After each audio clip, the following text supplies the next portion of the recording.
Welcome back to The Explainer, everyone. Today, we're diving headfirst into a deeply emotional courtroom medical mystery. And let me tell you, this is a truly compelling case. It kicks off with a terrifying, totally unexpected medical diagnosis and slowly unravels into a 36-year-old family secret.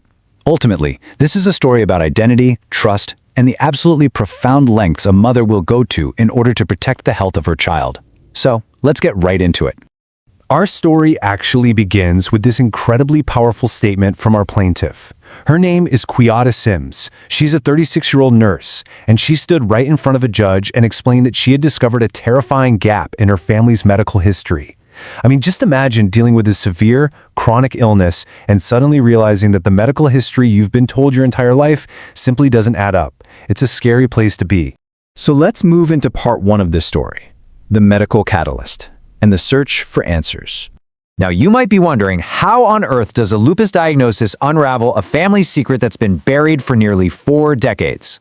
Well, back in 2001, Ms. Sims was diagnosed with lupus. And, as part of her physical, the doctors asked for standard family history, which is pretty routine, right? She gave it to them, but literally nothing matched up. Nobody in her known family had anything like this. And that simple, routine medical check, it became the direct catalyst for a massive courtroom confrontation decades later. To really understand the stakes of today's explainer, we need to quickly look at the legal framework here. Legally, we're talking about paternity fraud, which is the intentional misrepresentation of the biological father of a child.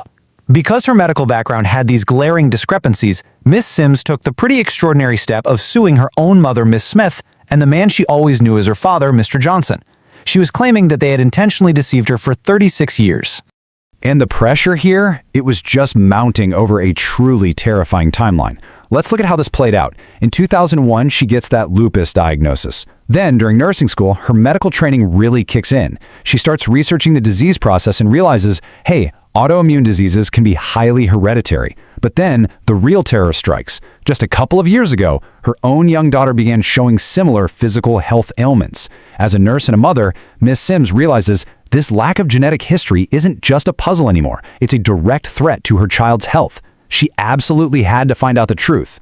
Which brings us to our next section, the mounting evidence and clues of deception. Because, you see, the medical anomaly was really just the tip of the iceberg. When she got to court, she presented a staggering laundry list of red flags. Not only was there zero family history of autoimmune diseases, but she didn't even meet her father until she was 4 years old. On top of that, she and her siblings had a completely different last name from him. And honestly, the absolute biggest red flag of all, her birth certificate literally listed another man's name as her father. But what's really wild is the radical contrast between her parents' reactions when she finally confronted them about all this. Her dad, he totally validated her fears. He admitted there had always been some doubts, and he offered his full, unconditional support. But her mom's reaction was practically the opposite. During what should have been a very serious FaceTime call, her mother just laughed, giggled, and completely brushed it off as a joke.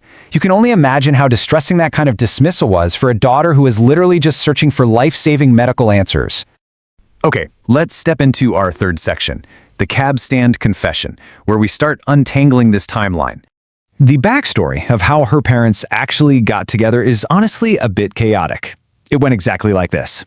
Day 1, they met as idle drivers just waiting for calls at a cab stand. For about 2 months, they developed this close, platonic friendship, basically just dumping their life problems on each other. Then, in late November or early December, things escalated. They shared a shower and became intimate.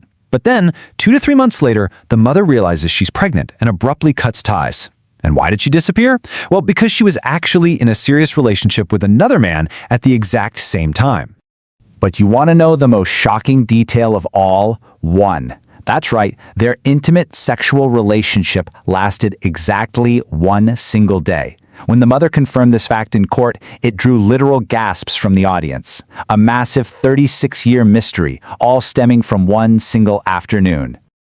Now, when you lay out the math in court, the deception becomes pretty undeniable. August 7th, 1978 is the day the plaintiff was born. The judge pointed out that if you count backward 8.5 or 9 months from August, conception drops right into that fateful late November or early December window. It perfectly lines up with the exact time frame of their one-day encounter. Now, despite all the chaos of this timeline, there is actually a really beautiful warmth to this story. Just listen to what Mr. Johnson told the court. He said, "I didn't know what your mom was going to tell you, but I'm your daddy." This was from the incredibly emotional moment when he finally met a crying 4-year-old Quiata. Her mother had brought them together, the little girl looked up and asked, "Are you my daddy?" And he stepped up without a second of hesitation. He raised her, he made her strong, and he became her true father in every sense of the word. And that brings us to the climax of our story, the final verdict and the courtroom truth. Before those DNA results were read, we have to remember the practical, life-or-death stakes here. The plaintiff laid out exactly why she needed this verdict so badly. First, she needed to identify her true biological father. Second, she had to trace an accurate genetic history for autoimmune diseases. And third, she needed to protect her daughter from avoidable health tragedies.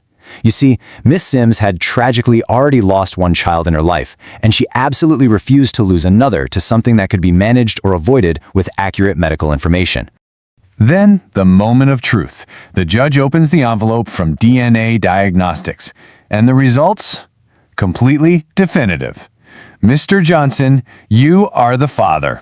The 36-year mystery was solved in an instant.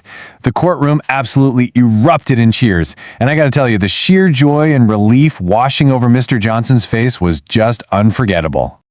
And her response to this was just incredible. Through her tears, she said, "I feel really good because I didn't want him not to be. This must have just started with me."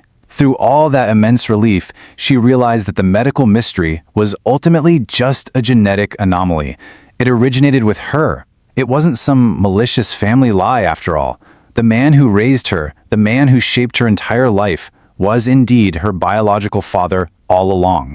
What a phenomenal resolution to such a tense, heavy situation. So, I want to wrap up our explainer today by leaving you with this provocative question to chew on. With her father's identity finally confirmed, what unexpected medical mysteries might still be hiding in your own family tree? Accurate familial histories hold vital secrets, and as we saw today, pursuing the truth can bring immense healing.